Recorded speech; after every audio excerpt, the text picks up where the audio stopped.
They found a police officer lying unconscious in the middle of the woods.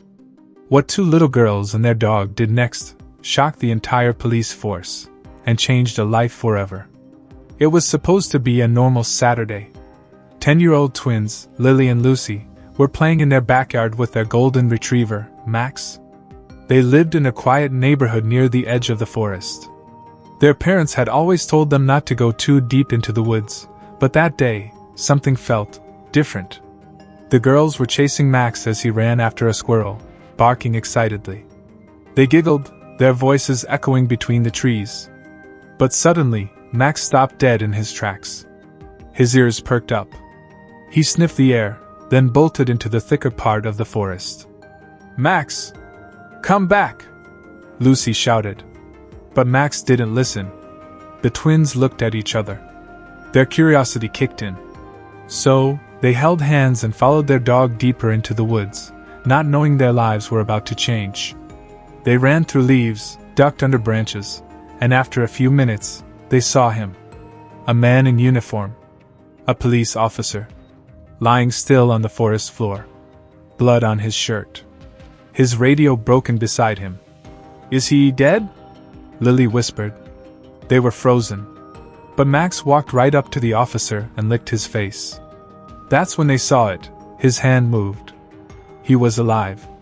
Lily's heart was pounding. She had only seen scenes like this in movies. But now, a real-life hero needed her help. Lucy stepped closer carefully. "Sir? Can you hear us?" she said softly. The officer's eyes barely opened. His lips moved, but no words came out. "He's hurt bad," Lily said. "We need to do something." But they had no phone. No adults nearby. Just the woods, and Max. That's when Lucy had an idea. "Max knows the way home, right?" Lily nodded. "What if we send him to get help?" They took off Max's collar and tied a note around it using Lily's shoelace. Lucy wrote in shaky handwriting. "Officer down. Need help. Follow Max." They gave Max the note and pointed toward home. "Go, Max! Go!" The dog hesitated for just a second, then ran like the wind. The girls sat beside the officer. They didn't cry. They didn't panic. They just stayed with him. "We won't leave you," Lily whispered. They didn't know how long it would take. But they believed Max would bring help. And they had no idea that their small act of bravery would make headlines. While the girls waited, they tried to keep the officer awake. "What's your name?" Lucy asked gently. The man barely whispered. "Dan." "Okay, Officer Dan. You're gonna be okay," Lily said, squeezing his hand. They noticed he was wearing a bulletproof vest, but it was damaged. There was a gunshot wound near his shoulder, and he was losing blood. Lucy looked around for anything to help.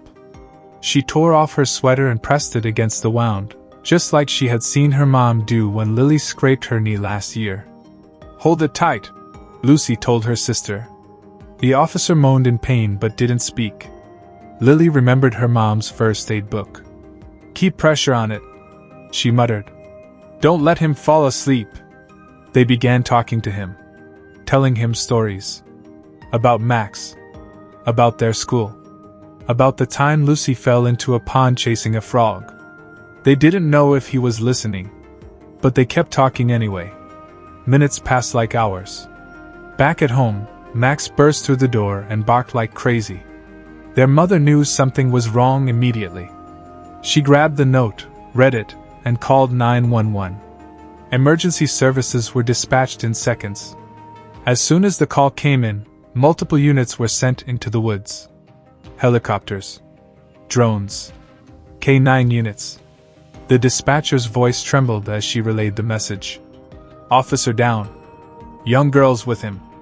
Dog brought the alert." The police knew the area well, but the forest was big. Time was critical. Meanwhile, the girls started singing softly to keep themselves calm. Lucy remembered a lullaby their dad used to sing. It echoed through the trees like a whisper of hope. Suddenly, they heard something. Helicopter blades. Lily jumped up and waved her arms. "Here! We're here!" Within minutes, officers emerged from the trees. Medics rushed in. The girls stepped back as the paramedics took over. They cried, not out of fear, but relief. Officer Dan was lifted into a stretcher. One medic looked at the twins and smiled. "You two just saved his life." Max appeared moments later, tail wagging. The officer gave one weak smile before passing out.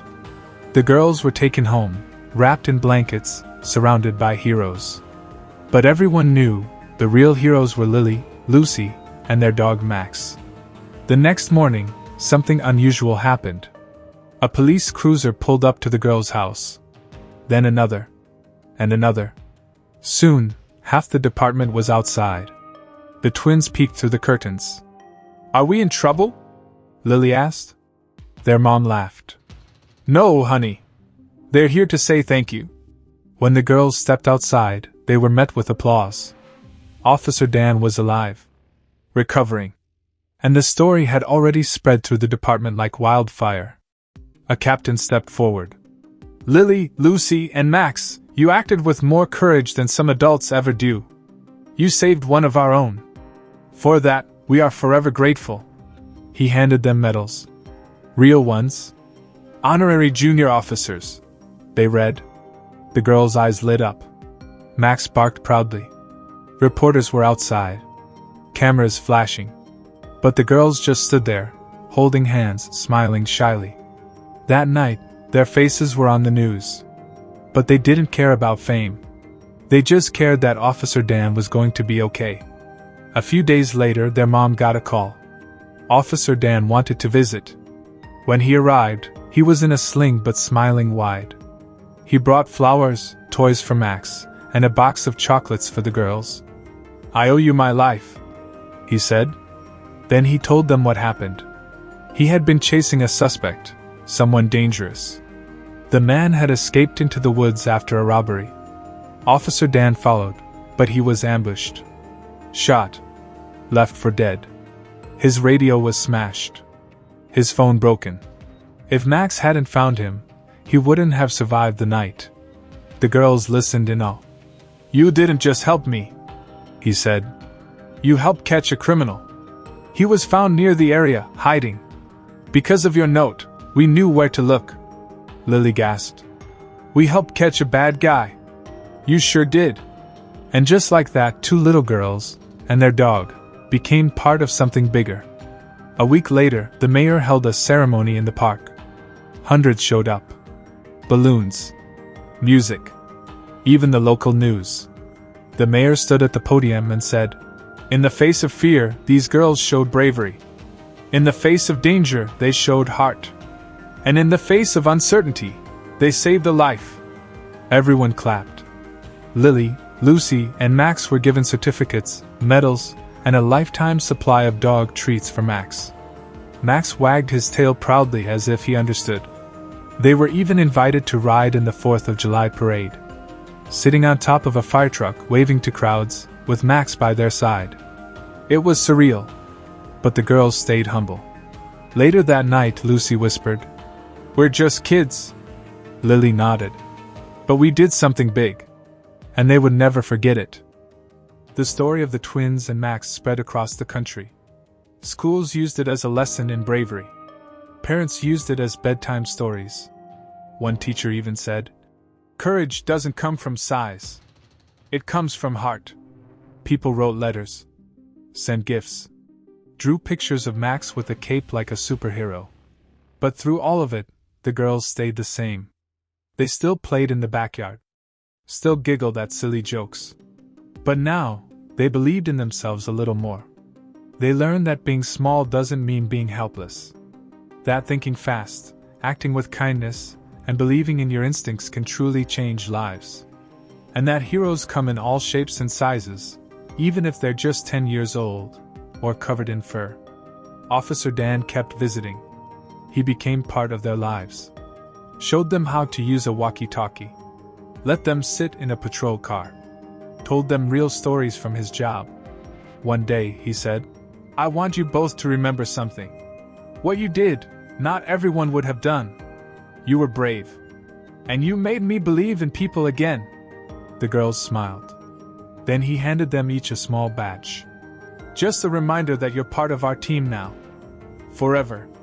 Max barked, jumping in excitement.